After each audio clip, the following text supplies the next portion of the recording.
And welcome to the SpartanMag.com VCast. I'm Comparoni, Paul Konyndyk. Breslau Center, Michigan State, 80-78. Big victory over Illinois. Place was packed. Great atmosphere. Great game.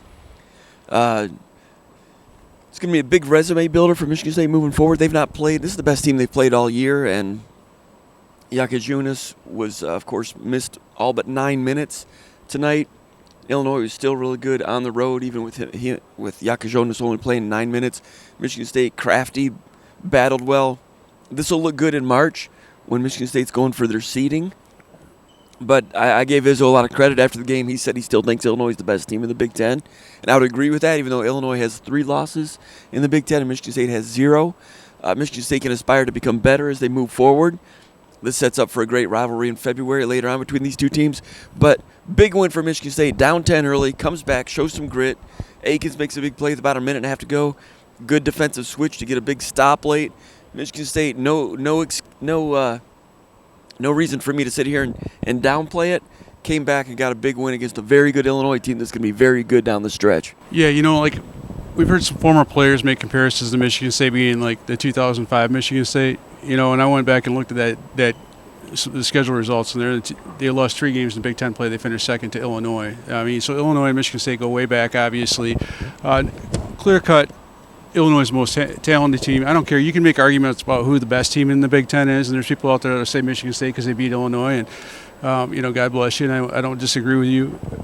Illinois has got the most talent of anybody in the Big Ten. I don't think there's any when they play their A game, they're the best team in the Big Ten. Right, but Michigan State didn't play their A game tonight either, and when 2 good teams play each other, then there's going to be situations that arise. The foul trouble, part of the foul trouble is that Michigan State really attacked them in that drop coverage, and I think that really after the first few minutes of this game, which it took some time for Michigan State to settle in, they missed some open shots against that drop coverage early. Akins missed a couple early ones, and some guys didn't finish quite at the rim the way they needed to. They missed some free throws and whatnot. But as Michigan State settled in and started attacking that drop coverage, and Trey Holloman got going, Jeremy Fears did some really good things. Big set, really good consistent screens, which able to get their guards to get downhill. But as they attacked that drop coverage, they did exactly what they needed to do to beat this Illinois team. And I thought Michigan State, you could say, are they lucky to win this game? I'd say yeah. But at the same time, I thought they showed tremendous growth in a lot of different areas. And we can go through the list as we go through this VCast, but the second half rebounding, after going against a team that goes not just 4 to the boards, but sometimes 5 to the boards, it's a different type of animal going up against a team that rebounds like that. And I thought Michigan State adjusted very well and really dominated on the glass in the second half. Yeah, we talked about this in the pre-tip read that Jeff Carson wrote, and I added some stuff in there about the 4 to the boards. And in the in-game thread at the Final Forum at SpartanMag.com, I mentioned it. By the way, give us a like here on the SpartanMag.com YouTube channel. Also subscribe to the channel. We'd love for you to do that. Also go check out SpartanMag.com, become a subscriber. 50% off right now. As we head towards spring practice, go check it out, SpartanMag.com. Love to have you over there. Anyway, I talked to Izzo after practice on Friday, and I asked him about Illinois sending 4 to the boards, because I don't remember Michigan State ever playing against a team that goes 4 to the boards. And I wanted to ask him about that. I said, you've never played a team that does that? And he said, no, this will be the first time. And he says, it reminds me of the way we used to do it 20 years ago. Michigan State used to go 4 to the boards in the late 90s, early 2000s. They don't do it anymore. Once in a while, they might spring in on people here and there for a given set of 5 minutes or a given possession. But Michigan State, I don't want to say they invented it, but they popularized it there in the late 90s. There were a few teams that played that way, like St. John's with the Ron Artest era. They would do it. Some of Bob Huggins' team at Cincinnati would do it. But not many teams do it because you get beat in transition the other way if you don't get on the glass. First time Izzo's gone against it, and he was drilling his team all week to get ready for it. Michigan State and Illinois are the 2 top teams in the Big Ten in rebounding margin. And even though Michigan State made it a point of emphasis and worked on it, through the first 10 minutes, Illinois was up, 18-8 in rebounds, and they were getting 45% of their missed shots in the first half. But then in the second half, Michigan State got offensive rebounds, I think, in 5 of the first 12 misses, whereas Illinois only had 1 on the first 7 misses, and it all evens out at 41-40 in rebounding overall. Really interesting that it's like a heavyweight fight where Michigan State had to get in there against a team way better than anyone they've played all year, except for maybe Kansas and Memphis, and kind of got staggered in the opening rounds. Had to figure out the speed of the game, the physicality of the game, how it was going, and they made some adjustments. The home crowd had something to do with that. But we've talked about Michigan State's softer schedule this year. I think that had something to do with Michigan State having a false start a little bit in the first 10 minutes today. Fortunate for Michigan State, this game was in East Lansing, not in Champaign, rather than the other way around.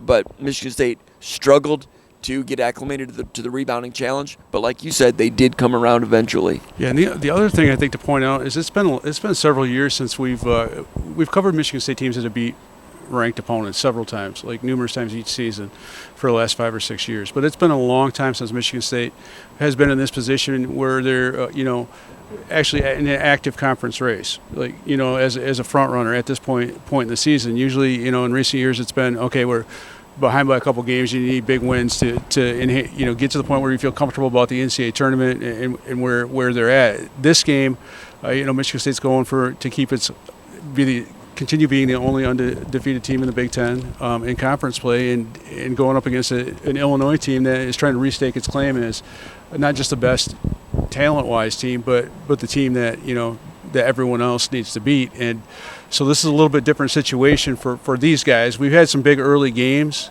We've covered some big early games in the Big Ten where like Michigan State has played a big-name opponent, whether it's a Purdue or whatnot. But this far in the season, with this, being in first place for several weeks now, and then also playing a game like this is new territory for a lot of these guys. So, when we talk about the team having a higher ceiling, a lot of it's getting acclimated to new situations. And there's a lot of young players on this Michigan State team. You look at Jeremy Fears, who's kind of, who wants to be the head of the snake for this team. These are all new situations for him as a starting point guard. So. Illinois' got some youth as well, but for Michigan State, I think both of these teams are going to continue to get better over the course of the season. The only caveat I'd say with Illinois is I'm not sure how good that team is chemistry-wise because I don't cover it. I can say that in being around some Illinois teams, like in like neutral court settings, like Big Ten tournaments, I've questioned their chemistry in the past few years under Brad Underwood. He's got a way to impose his will, which I've talked about with these guys before. I know that Michigan State has good chemistry, so I'm fairly confident that Michigan State coming out of this win, they're going to continue to tighten those screws. They're going to continue to work on what they need to do. And, the players in the locker room afterwards were excited, but I didn't find them like overly celebratory. It's not like they've won anything yet, and I don't think they acted like it. Now Illinois, they attempt more 3-pointers than any team in the Big Ten because they can rebound the way they can. And Michigan State attempts fewer than anyone in the Big Ten. Yeah. Something I mentioned in the pregame thread is that you look at their West Coast trip. They blew out They blew out Oregon, scored like 110 points. In that game, there was something like 16 out of 31 from three. Just really tore it up. 3 days later against Washington, they were like 6 out of 26. So they will vary like that. They still usually win. Today from three-point range, Illinois 5 out of 24. They score 78 points. Jaka Jonas only plays 9 minutes. They're cold from three-point range, 5 out of 24. Michigan State had something to do with that. But, I kind of thought that Michigan State was playing the three-point line too much. I think they shoot it a ton, but Michigan State's getting out there on Boswell. They're getting out there on Trey White. And, those guys are like 28% three-point shooters. And Michigan State, not many times I questioned some of the defensive philosophies. But I was talking about it most of the game. I'm like, man, they're really getting out high on those things. And Illinois is doing a really good job with some back cuts and some screen slips. And Underwood Brad Underwood in the postgame was talking about that. We ran the same play we'd just scored 19 straight points on. He was exaggerating, but he was talking about we just kept cutting it up. When they play again, I'll be interested to see if Michigan State continues to play it that way. They gave up a lot of cuts to the rim and and paid a price there a little bit. Did that help getting out there and hold them to 5 of 24 from three? Maybe it did. Avicic is playing with strep throat or something. He's the 7-footer, 1 out of 6 from three-point range. Riley comes out. He's a street guy. He's been cold lately. 5-star recruit out of Canada. 2 out of 3 from three-point range. Got hot in the first half. But it's not like they had any singular player missing a ton. Boswell's 0 for 4 from 3. And when he was shooting, I'm like, yeah, let him shoot that. I know he's a good player and a tough player, very good rebounder, 25% three-point range. I mean, those guys, Izzo's won 700 games. I don't know, but it seemed like you're treating Boswell. I don't want to say you're treating him like he's Steph Curry or something, but they're out there tight on him, and he does go 0 for 4. But I thought it left Michigan State lighter than usual at the rim. You don't usually see teams back cutting and have those open lanes to the rim like Illinois did today. I'll be interested to see how that adjusts the second time around. Well, I think it's kind of interesting because I think when Illinois, I mean, one of the keys to beating Illinois besides exploiting that drop coverage, and Michigan State has the guards to do it, just like USC had some guards that did some nice stuff at the rim. But one of the big keys, in my opinion, is you got to rebound at a high level. I felt like in the first half, like Illinois had 11 offensive rebounds at halftime, I believe it was, and you know, in the second half, Michigan State was able to adjust, and it was like a team rebounding effort. So that 3-point shooting percentage kept on going down and down and down because, you know, Illinois, they take some really crappy shots, right? And if you defend those shots well and you also rebound like Michigan State did in the second half, that's you know, in some ways the keys to beating them. That's what Northwestern did. If you look at how they shot against Northwestern, they shot like 25%. Against Northwestern, they shot a little bit lower than that against USC. Both of those teams either matched them on the glass, or in the case of USC, had 4 more boards than Illinois did. But to me, that's the key, and that's where there as many 3-point shots as they make. A lot of it's because they're such a good rebounding team. It's different than a lot of teams that put a lot of emphasis on rebounding. You talked about Michigan State back in the day. They did that because they couldn't shoot, right? And so they had to use rebounds as a second chance scoring mechanism. You know, for this Illinois team, it feels like they have those offensive rebounds simply so they can hoist more threes and keep everybody happy. But as Michigan State got better and better at rebounding, they cut some of that off. And, you know, Carson Cooper, I thought he played a really good game, and he was really effective in the second half. There's so many guys that made a contribution to this game at a lot of different junctures, but I just felt like that rebounding, and yeah, maybe they were a little bit overly aggressive on the perimeter, but it worked for Michigan State today, and I feel like, you know, they would have won by a lot wider margin if they hadn't missed 10 free throws, you know. Cooper looked good with that right-handed hook shot. He's been working on that for 3 years. I've seen it look good here and there in practice, and it hasn't shown itself in games, but it did 3 or 4 weeks ago. Today, every basket was a big one, and Cooper confidently hit that nice right-handed hook. That makes him a better and better player as a bench piece if he can come in and hit a hook shot. More importantly, Cooper's defense at the end of the game. Yeah. He was on the court at the end.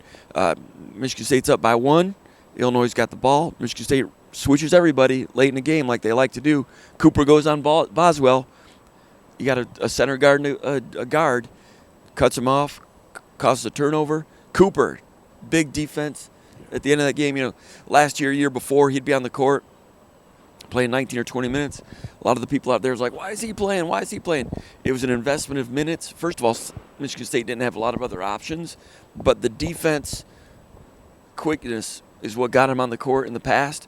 He's grown in. He's added some mass, gotten into his man strength a little bit. That hook shot's coming around, and Cooper was an important reliever there in the last couple minutes. Yeah, and it's honestly, I mean, for a few times he shoots a shot per game, it's really hard. You know, you can talk about like working on it in practice, but until you do it in games, it's not easy. So if you're just doing 1 or 2 of those a game, you know, sometimes it's not going to look good. He had that other, you know, the other like little lob dunk late in the game, or you know, the little pick and roll and dunk, and he's gotten really good at that. I felt there's several occasions that Michigan State could have gotten put back buckets with how well they offensive rebounded in the second half, but they came just short. You know, I felt in the second half that there's times where I felt Illinois was fortunate to be in this game because Michigan State wasn't executing at a high level, or wasn't getting maybe the roles that they normally or they have been getting, and then the free throws. You know, like they got to the line like they usually get to the line, but making just 17 to 27, that wasn't great in this game. 21 to 27. So they blew 5 points in the free throw line in the first half, but they made most of them in the second half. Yeah. End up 21 out of 27.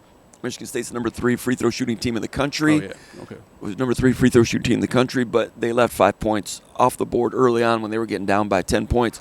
You know, in the first half, Michigan State attempted 15 free throws. Illinois attempted 5, I think it was. There was a disparity there, and I thought Michigan State had a favorable whistle in the first half.